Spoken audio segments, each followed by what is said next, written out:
Assalamu alaikum students. I am Miraj sir. Thank you for clicking my channel. Hope you all are well. Dear students, आज मैं आप लोगों को कुछ बहुत ही इम्पोर्टेंट लेसन पढ़ाने या सिखाने जा रहा हूँ।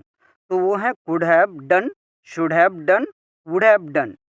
इन सेंटेंसेस स्ट्रक्चर में क्या डिफरेंस है और इन्हें स्पोकन इंग्लिश में सही तरीके से कैसे यूज़ करते हैं, तो ये सीखेंगे। Could, would, should modal verbs हैं, राइट। कुड, वुड, शुड ये मॉडल वर्ब्स हैं और इन्हें यूज़ करते वक्त हमेशा कुछ ना कुछ गलती होती है। कुड के जगह शुड चला जाता है और शुड के जगह कुड आ जाता है। कुड, शुड, वुड ये तीनों स्ट्रक्चर ये बताने के लिए यूज़ किया जाता है कि पास्ट में कोई चीज़ नहीं हो पाई है ना, something did not happen in the past. और हम लोग 25% ना इस पे बातें करते रहते हैं। जैसे आई कुड हैव हेल्प्ड हिम, मैं उसकी मदद कर सकता था। अब could have done, could have, would have, should have ये तीनों स्ट्रक्चर के साथ वर्ब थर्ड फॉर्म का यूज होता है। तो एट फर्स्ट आप इसका पहले स्ट्रक्चर जाने। Subject plus modal verbs plus have, then verb first form, then rest of the sentence. सुनने में ये सारे सेंटेंसेस एक जैसे लगते हैं, है ना। जैसे कुड, सका, सके, सकी, शुड मीन्स चाहिए, जैसे आपको उससे मिलना चाहिए, यू शुड मीट हिम। हम लोग एडवाइस देने के लिए भी बोलते हैं ना, आपको उससे मिलना चाहिए, यू शुड मीट हिम। और आपको मेहनत करनी चाहिए, you should do hard work. क्या आपको अंग्रेजी सीखनी चाहिए, शुड यू लर्न इंग्लिश। इस तरह से हम लोग जब हम पास्ट में सेंटेंसेस बनाते हैं ना, सका, सके, सकी पे, तो हम कुड का यूज करते हैं। जैसे वो आपको नहीं भूल सका, he could not, in short he couldn't forget you. क्या आप उसे देख सके, कुड यू सी हिम।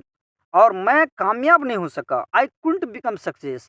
लेकिन जब कुड, शुड के बाद हैव लगता है तो वर्ब थर्ड फॉर्म का यूज होता है और इसके मीनिंग भी चेंज हो जाता है कि something did not happen in the past, कि कोई चीज जो होनी चाहिए थी प्रेजेंट में नहीं हो पाई, तो उसको बताने के लिए हम कुड हैव, शुड हैव और वुड हैव का यूज करते हैं। जैसे I should have helped him, मुझे उसकी मदद करनी चाहिए थी लेकिन मैं नहीं कर पाया, यानी आज अफसोस हो रहा है ना, ये मेरा फर्ज था, it was my duty to help him, लेकिन मैं नहीं कर सका, अब पछतावा हो रहा है ना। I should have helped him, मुझे उसकी मदद करनी चाहिए थी।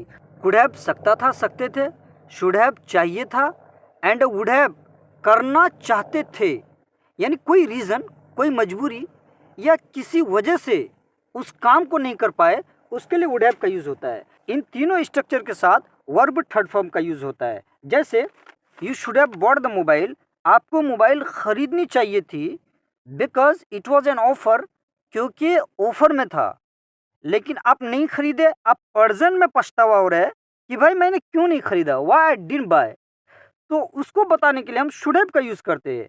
और कुड हैव ये चॉइस, जैसे you could have bought the mobile, आप मोबाइल खरीद सकते थे, नहीं खरीदे, बट यू डिडंट, तो पछतावा भी नहीं हो रहा है, क्यों भाई, इट वॉज योर चॉइस, ये आपकी मर्जी थी।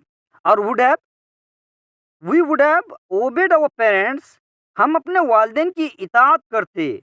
जहाँ पर भी ताते ती का यूज़ होता है ना, हम अपने वालिदैन की इताअत करते, आप आ जाते, यू वुड हैव कम, तो मैं शुक्रगुजार होता, आई वुड हैव थैंक्ड, आपको मेरा मसला हल करना चाहिए था, you should have solved my problem, आपने हल नहीं किए, अब आपको पछतावा हो रहा है ना। तो ऐसे मौके पर हम लोग बोलते हैं you should have solved my problem और you could have solved my problem, आप मेरा मसला हल कर सकते थे, but it's your choice, you didn't solve my problem, आपकी मर्जी थी, बिकॉज इट्स योर चॉइस, ये आपकी मर्जी थी। इसी तरह से they could have won the match, वह मैच जीत सकते थे, but they didn't try enough, लेकिन उन्होंने ज़्यादा कोशिश नहीं की। They could have won the match, वह मैच जीत सकते थे। अब कुड हैव, विन वर्ब का थर्ड फॉर्म है won, they could have won the match, वह मैच जीत सकते थे, but they didn't try enough, लेकिन उन्होंने ज़्यादा कोशिश नहीं की। राज could have asked for help, Raj मदद के लिए कह सकता था, but he didn't do so, लेकिन उन्होंने ऐसा नहीं किया। अब पास्ट वाली बात हो रही है। Raj could have asked for help, Raj मदद के लिए कह सकता था, उसकी चॉइस थी, उन्होंने नहीं, ऐसा नहीं किया, but he didn't do so, लेकिन उसने ऐसा नहीं किया। ये वुड हैव ज़्यादा कंडीशनल सेंटेंसेस को बनाने के लिए यूज़ होता है वुड हैव। जैसे if I had learned English, अगर मैं अंग्रेजी सीख जाता, आई would have got a job, तो मुझे नौकरी मिल जाती।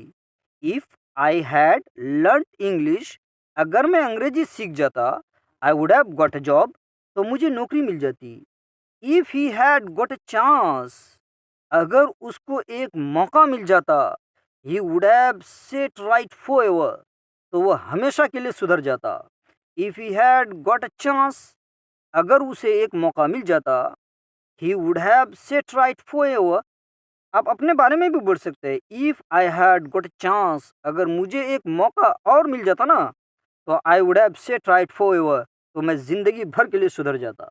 If you had complaint to me, अगर तुम मुझसे शिकायत करते, I would have found a way, तो मैं कोई रास्ता निकालता। I could have done lot of thing in my life, मैं ज़िंदगी में बहुत कुछ कर सकता था, लेकिन मेरी चॉइस नहीं थी, बट आई डिडंट, लेकिन मैंने ऐसा नहीं किया। If you had solved my problem, अगर आप मेरा मसला हल कर देते, आई won't have, would not have को ना शॉर्ट में वॉन्ट हैव कहते हैं, इसके साथ भी और भी थर्ड फॉर्म का यूज़ होता है। If you had solved my problem, अगर आप मेरा मसला हल कर देते, आई वुड नॉट हैव को शॉर्ट में वॉन्ट हैव कहते हैं। I won't have gone to the court, तो मुझे अदालत नहीं जाना पड़ता, यानी मैं अदालत नहीं जाता। मुझे स्पीच देना चाहिए था, I should have deliver the speech, मैं स्पीच दे सकता था, तो आई could have deliver the speech, मैं स्पीच देता, आई would have deliver the speech. ये है फर्क। अब तीनों को मिला के ऐसे प्रैक्टिस करें, है ना। आपको मेरे बारे में सोचना चाहिए था, you should have thought about me मेरे बारे में, you should have thought about me, आपको मेरे बारे में सोचना चाहिए था, but you didn't think about me, लेकिन आपने मेरे बारे में नहीं सोचे।